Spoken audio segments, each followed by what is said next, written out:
بخاری اور مسلم شریف میں ایک حدیث موجود ہے، یہ حدیث بخاری شریف میں بھی ہے، مسلم شریف میں بھی موجود ہے۔ ایک مرتبہ حضرت اقدس نبی کریم صلی اللہ علیہ وسلم تشریف فرمائے، صحابہ کرام بیٹھے ہوئے ہیں، حضرت نبی کریم صلی اللہ علیہ وسلم نے ارشاد فرمایا، پچھلی امتوں میں سے ایک شخص کی روح فرشتوں نے قبضہ کر لی، ایک آدمی کا انتقال ہو گیا، فرشتے نے اس کی روح نکال لی، اس کی روح قبضہ کر لی۔ اس سے پوچھا گیا کہ تم نے کوئی بھلائی کا عمل کیا، یعنی تم نے دنیا میں کوئی اچھا کام کیا جس کی روح قبضہ کر لی؟ فرشتے نے اس سے پوچھا کہ تم نے کوئی بھلائی کا کام کیا، تم نے دنیا میں کوئی اچھا کام کیا؟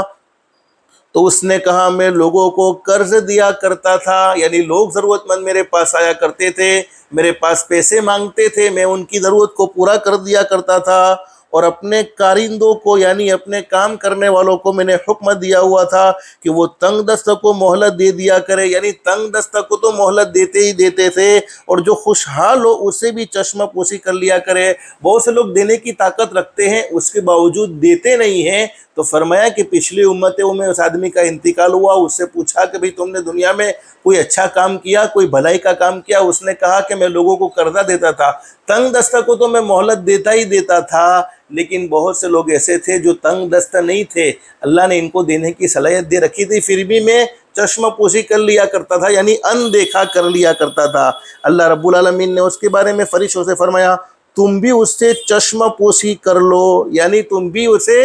اندیکھا کر لو، اور اسی طرح اس کی مغفرت ہو گئی، اللہ پاک نے اس کے گناہوں کو معاف فرما دیا۔ تو محترم ناظرین و سامعین، آج مجھے آپ کو یہ باتیں بتلانی تھی کہ جب کسی ضرورت مند آدمی نے ہم سے پیسے لیے ہوئے ہیں، اور دو کنڈیشن ہوتی ہے، یا تو وہ دینے کی طاقت رکھتا ہے، اس کے باوجود بھی نہیں دیتا ہے، تو اس کا وبال تو انشاءاللہ میں آئندہ ویڈیو میں ذکر کروں گا کہ جو لوگ قرضہ لے لیتے ہیں شوق پورا کرنے کے لیے اور وہ ادا نہیں کرتے ہیں، تو ان کا انجام تو بہت خطرناک ہے، اللہ ہم سب کی حفاظت فرمائے۔ لیکن بہت سے لوگ ایسے جنہوں نے قرضہ شوق کے لیے نہیں لیا تھا، ضرورت پوری کرنے کے لیے لیا تھا، لیکن اب وہ بھرپائی کی طاقت ہی نہیں رکھتے ہیں، تو ان کو مہلت دے دی جائے، ان کے قرضہ میں کمی کر دی جائے، جس کی برکت سے اللہ رب العالمین کی ذات عالی سے امید ہے قرض کا ثواب بہت زیادہ۔ اس کے متعلق بہت ساری احادیث ابھی میرے ذہن میں ہے، لیکن مختصر آپ کو بتلانا یہ ہے کہ بس یہ اجر و ثواب کا کام ہے، کسی ضرورت مند آدمی کی مدد کر دینا، کسی ضرورت مند آدمی کو فائدہ پہنچا دینا۔